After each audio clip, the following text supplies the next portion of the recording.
But playing against a lot of high toughness creatures is very hard for that deck. Alright, so we'll probably take in Reality Smasher. That guy is pretty powerful. Yeah. He might actually be worth money. I'm pretty sure he is. I think that's the reason I'm picking him. Yeah, Reality Smasher with a 5.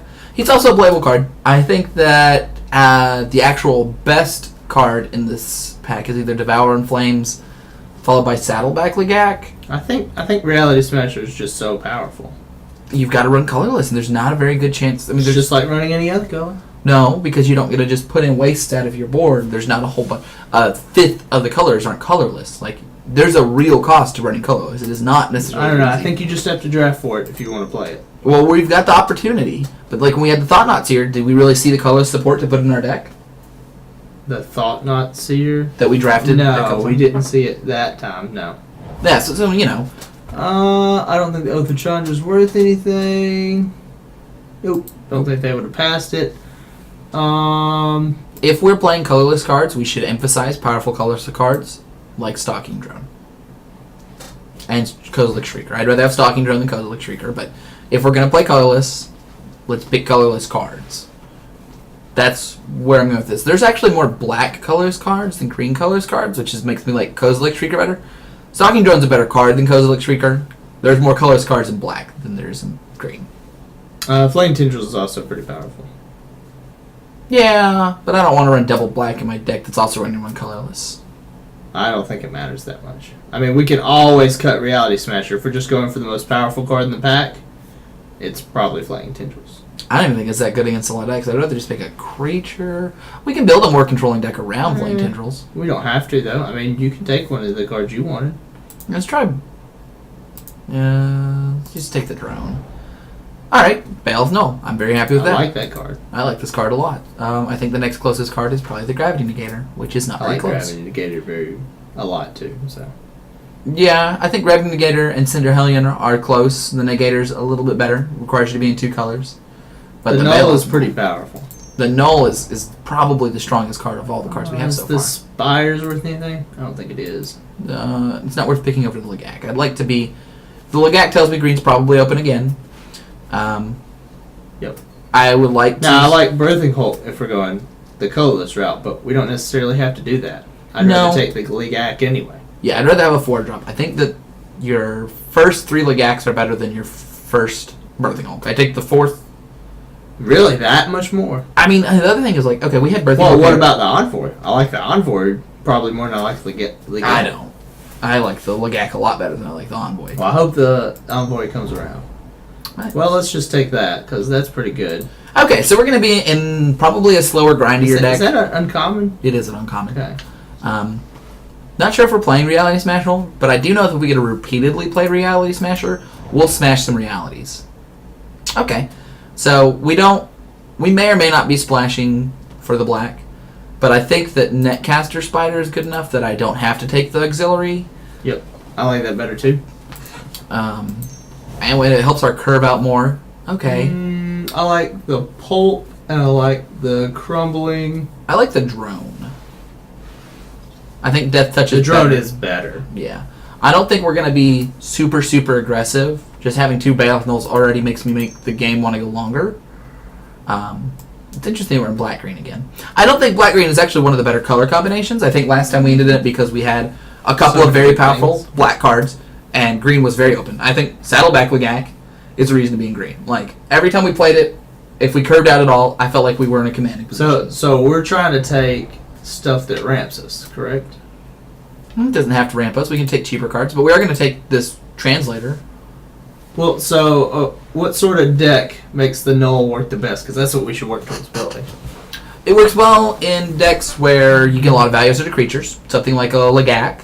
It works well as a curve topper, but I want to have a deck that has mostly 3 and 4 drops and can repeatedly play high value 3 and 4 drops. The Translator's fine because we do want a couple 5 drops, and there's nothing else to take in that pack. Yeah. But I really want to have a lot of 3 and 4 drops so I can make the game go longer. Like you said, the Vampire Envoys are great. And I want to be able to repeatedly play things like Saddleback Legak and Reality Smasher. I think we're going to take our first waste here. Why not? because we're definitely not running Sky Scorier, and I don't like Elemental Uprising. It costs you a land if your opponent has anything to fight against it. And now if we decide to play the Reality Smasher and the Cuff, and we already have 2 colorless sources and 3 colorless Cares cards, and I'd like to be in a situation to be able to play Reality Smasher, because going to Reality Smasher, attack, they block, they 2-for-1 themselves to kill it, then we go battle off Null, get back Reality Smasher, It's pretty powerful. saddle back Lagak, and pass, they're not in a happy place when you're playing multiple cards. The thing I don't like about our deck is that we have most of our high end already. Well, that just means we get to prioritize low end now. Well, when you're drafting, you should always prioritize low end. I think we take a second waste and be done with it, because I don't want to run wastes. Yep. Well, so this is still the first pack, and we've got a strategy for drafting. So that's good. Yeah, we do know what's open. I like the support too. I like the support. I like it more than I like the vines. I agree. At least the first one. Okay. Well, I mean, we're probably not playing it, but we should take it. We could end up playing it. We're not playing Warping Well. We're not playing Corpse Churn. I mean, Corpse Churn does play well with Battle, but not really. Yep. Okay, so Wow, green's very open that way. yeah, green is very open. But we don't have much black. We only have 2 black cards that I'm interested in playing. But we have lots of green, which I think bodes well for us. Even if if black ends up being a splash color, I'm okay with that too. But I'd rather it be a main color with how many colorless cards we have. Ideally, I'd be almost all green and just a little bit of black. Or have a pack where there's no green that's good. And no black that's good. Nope. We can play the Chain Mage or the Scry Lantern. Or the Timber Gorge. I don't mind the Gorge. That's fine. I'd rather take the Lantern. I think I'd rather take the Lantern too with how many expensive drops we have. Wow, this pack just really didn't land for us, did it? This pack has 1, 2, 3, 4, 5, 6 decent cards, about half the pack. But none. But the only card that's really good is Thought Harvester and Goblin Freerunner. The rest of these cards are just meh. Flameseeker can be pretty solid. Alright. So this is a great pack for us, by the way. Yep. For me, we've got the Tendrils. Since we are a slower deck, it is better. The Envoy, which is the one I'm leaning towards. The Netcaster I like Spider. the Envoy the best. I like the Spider as well. And so the thing I like about taking the Envoy is that we will probably have 1 black card and 1 to 2 green cards wheel. We'll probably get one of these back. I mean, I'd rather have the Netcaster than the Scion Summoner, but they're both fine. So let's go ahead and take our Envoy. Okay, so we can take a really I was going to say we could take a really powerful green card, and I would have taken this card, and it would end board spells. But what we're actually going to take is a low card that gets rid of stuff. So we cut black. Like, we didn't see a lot of black. Our opponent saw less. Our person to our left saw less, so we get an Oblivion Strike. Which is exactly what our deck wants. It wants to trade creatures for creatures and Oblivion Strike their best threats. If we can get 1 more Oblivion Strike, I think we'll be great. I know it's a little greedy because it is a first pick quality card. But, It's possible, but not likely. The more cheap interaction we get, the more cards, like, if we have to run another 6 or 7 drop, we can. Yeah, we really want a Saddleback and some more 2 and 3 drops, I think. Yes. Yeah, our curve is very fleshed out at the high end. And then I guess we want 1 big payoff card for keeping the game going a long time with the Nulls. We already have 2 Nulls. Like, Null into Null is already a thing, right? Okay, so this is interesting. We could take the 3-mana Draina card, or take a second Envoy. I think I'd rather take the second Envoy, I like the Envoy. but I think it's close. Because I don't think we're going to have a ton of colorless sources. Alright, let's go ahead and take our Seed Guardian. I like that guy. It's probably one of the best green uncommons. Actually, I think it is the best green uncommon, and I think it's better than a lot of rares. And it's a really high payoff card, because if you multiple... Let's say play the Seed Guardian, it dies, we get our creature. That creature dies, we get our Null.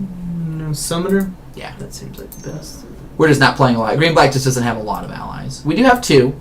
Vampire Envoy will make up basically all of our allies. And if we do get 1 cohort card, we have, okay, man. Make it happen. If we got the 4/4 with the 5 mana 4/4, I'd play that. 5 mana 4/4 is decent enough. Yeah, it really is. which is unusual. You'd usually think that it would be like a 3/4 for 5 with a good ability, but they really pushed it.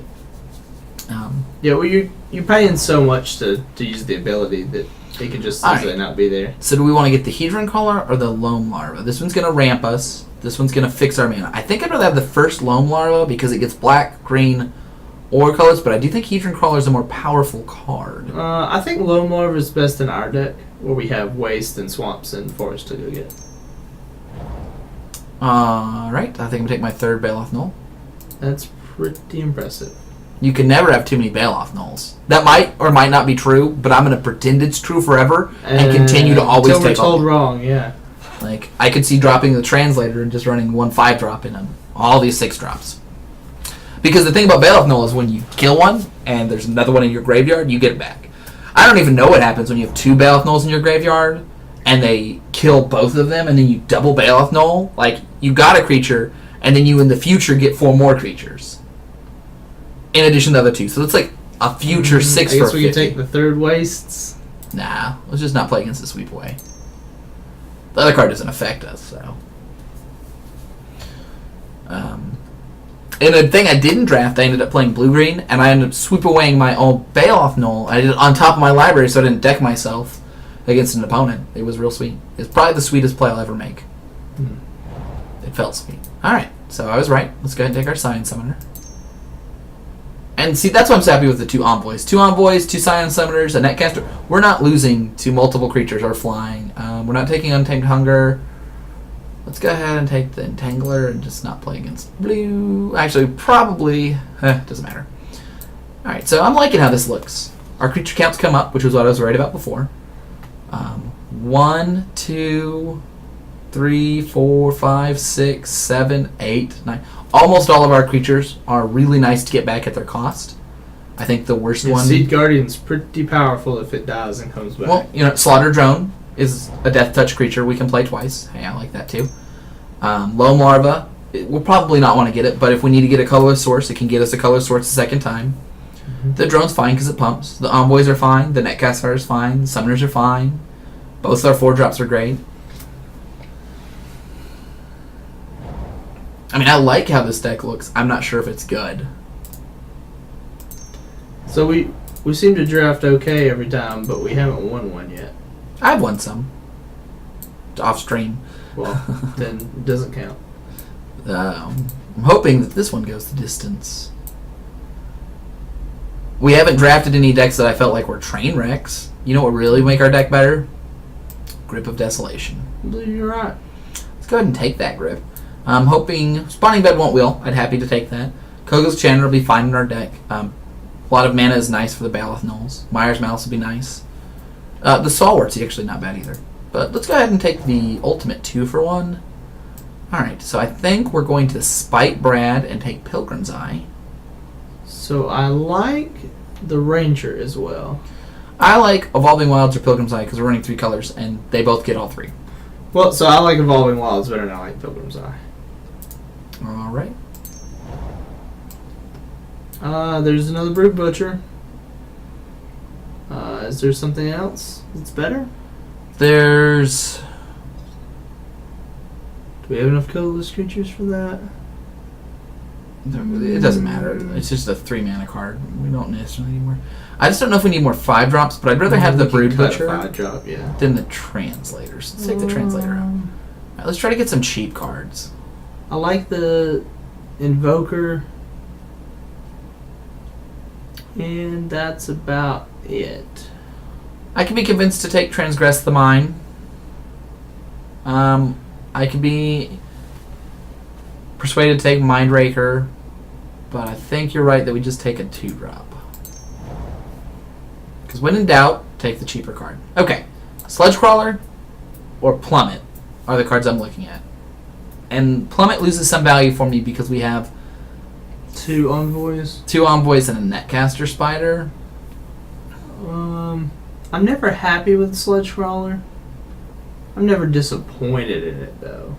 What about just the exiles a card from his or her graveyard and put a 1/1? No, I want more creatures or powerful spells. I'd rather take a powerful spell or no spell. I think I'd rather take the Plummet. Alright, we'll put that to our board. I like Ruin Processor, but I think we have enough expensive cards that I don't want to run the Ruin Processor. I think I want to run the Healer in the sideboard, and if we get enough other cards that matter, we'll run it. Yeah, we only need... The decks we're going to lose to Two more are the cards. fast decks. We're not going to lose to the decks that are going to grind us out. We have 3 Bioth Knolls. Like, I just want to pick up a bunch of 2-drops and 3-drops and removal spells because, I mean, what deck's going to outgrind an infinite amount of 4/4s? Okay. Lifespring Druid or a land that makes colors and ramps us. Either one's fine. I like the land. We're full on cards, so We that's need replacing 2 creatures, yeah. Oh, we have cards over here. These are just cards. We just don't want to run those. I mean, I'd be fine running a lot of them. I'd like another 4-drop. I'd like another enters the battlefield ability, or dies ability, so that we can use the Bailoff more.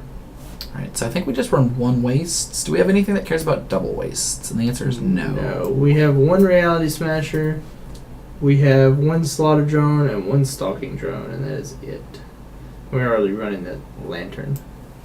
Yeah, we'll be running the Woodlands and something else. Okay, so I think we just take Snapping Gnarlid That seems fine. and have another 2-drop.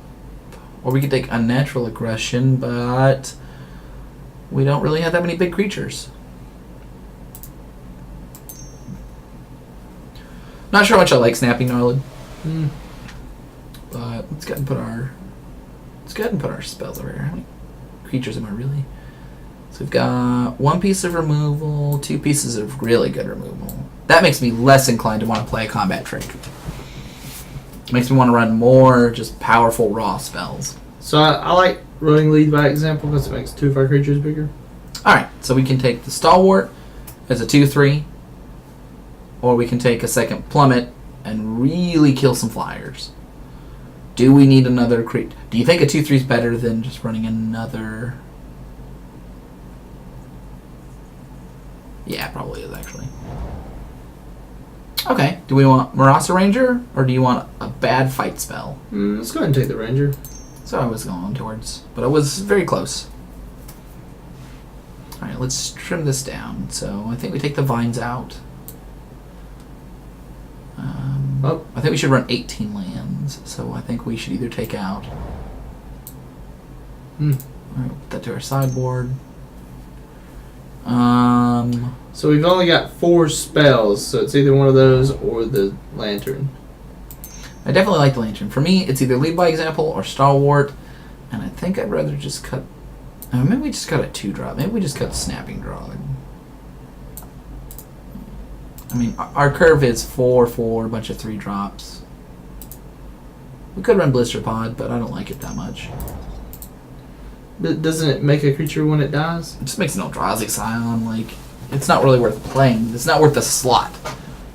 It is 2 chump blocks if that's what we want, but I don't think we want 2 chump blocks. So we just need 1 more card? No, I think we're running 18 lands. Oh, then we just need to put in a Waste and Evolving Wilds, a Woodland. And I think the reason just we're running so many lands is that we have so many cards that get us more cards. What are we running that's a non-creature? Yeah, just the 4 spells, so... Right, and I think a lot of that just has to do with the fact that we really want to hit our curve out. We have 1, 2, 3, 4, 5, 6, 7, 8 ways to use mana. And just playing a Baloth Null into a Baloth Null is powerful enough that I just don't want to miss land drops. That's fun. Alright, 18 lands then. Did we add 1 waste? Yeah, that picture. I like that picture the best. I haven't counted, so... I think that's right. We have a double green card. We have some double black cards, but we have 1, 2, 3 ways to get it. So it's like we're running 9 black sources. Yeah, that's fine. I think we actually want to do 9 and 7. You actually or 9 and 6, whatever. So we have access to green easier. Okay. Alright, I'm going to go to the bathroom real quick. Alright. Let's double check and some more submit the deck. Nothing else I'd really rather have. I think I like the one lead by example better than the one other one, just because it plays so well with a lot of our defensive creatures. Yep.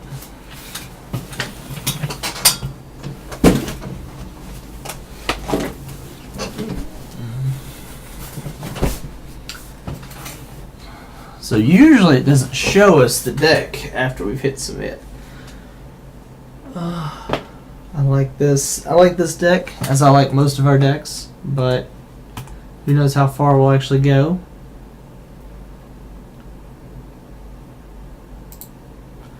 So this time we got a world... No, not a world record. A reality smasher. So we half paid for this draft already. And we didn't see any of this stuff for the second set.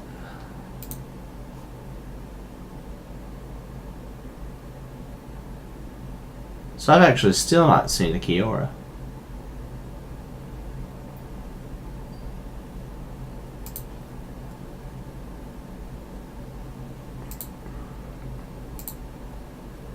Two more minutes. We'll be ready to go.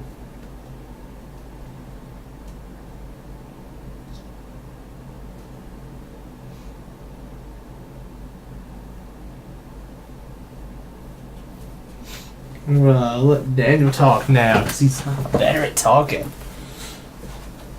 More practice. Oh, so everyone has it finished up?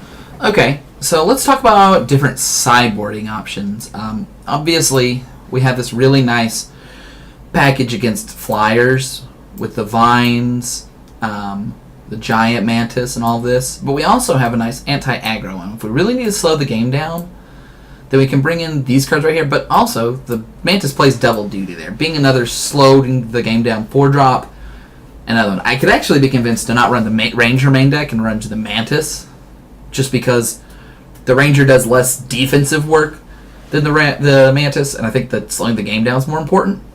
But also, if we need to have more power in the deck, we've got a sizable amount. I don't know if I'd run that many, but I could see myself running a Beastmaster and a Birthing Hulk together, something like a Translator as well.